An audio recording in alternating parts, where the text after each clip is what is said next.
Hello everyone and welcome to the Dragon Code. In this video I'm going to build Collatz program in assembly language.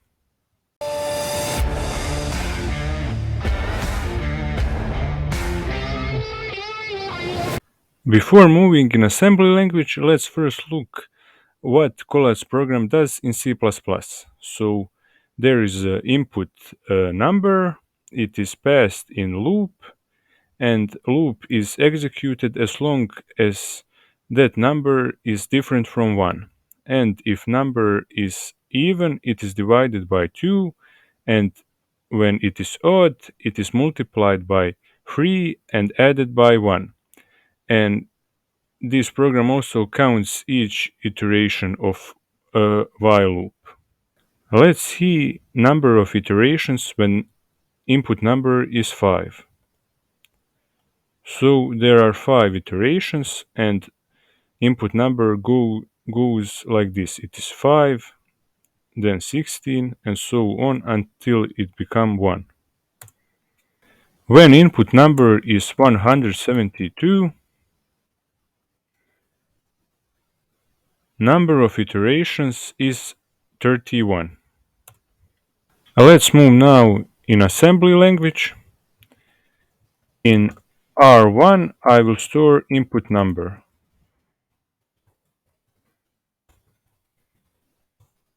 In R8 I will store number of iterations. It will initially be 0.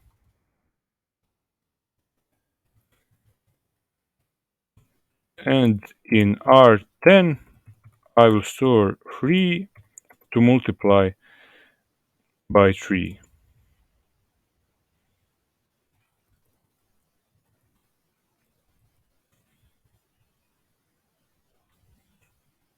Then I will create new branch, Collatz. Here I will first compare R1 with 1, and if they are equal, branch equal, I will exit this branch. I will move in exit branch then.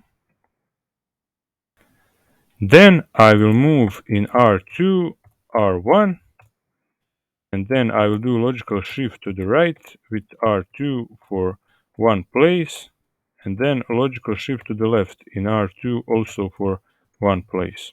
I will compare R1 and R2, and if they are equal, branch equal, it means that number is even, so I will move in even branch.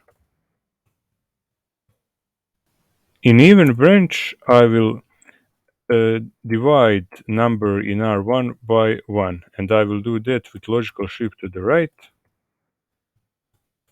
with R1 for one place, and then I will move in Collatz branch.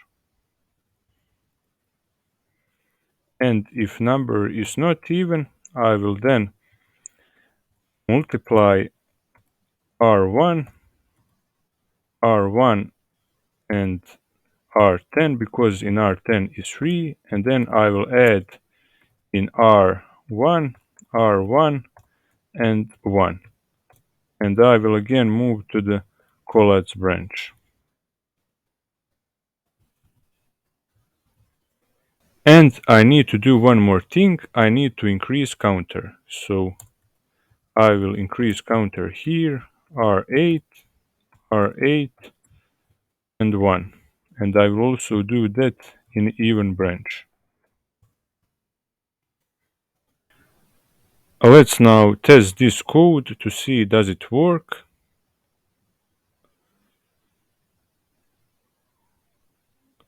So first I move in R1 5, then in R8 0, and in R10 3.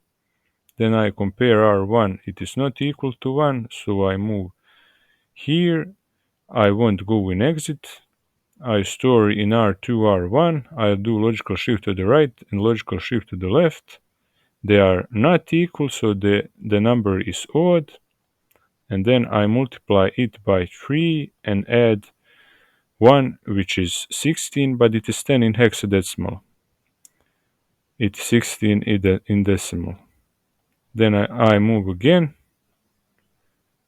it is odd, it is even, so I now move to the branch even. I just divide it by 2 and I increase a counter of iterations. It is now 4, 2, and now it is 1.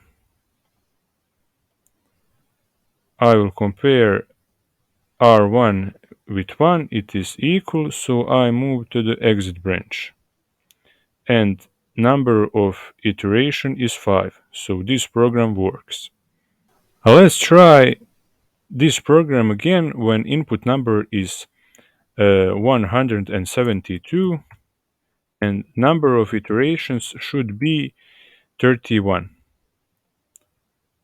I will do step out to don't go each step by step, and number of iteration is 31, so this program again works. This is all for this video. If you like this video and want more videos like this, press like button and subscribe, and see you next time.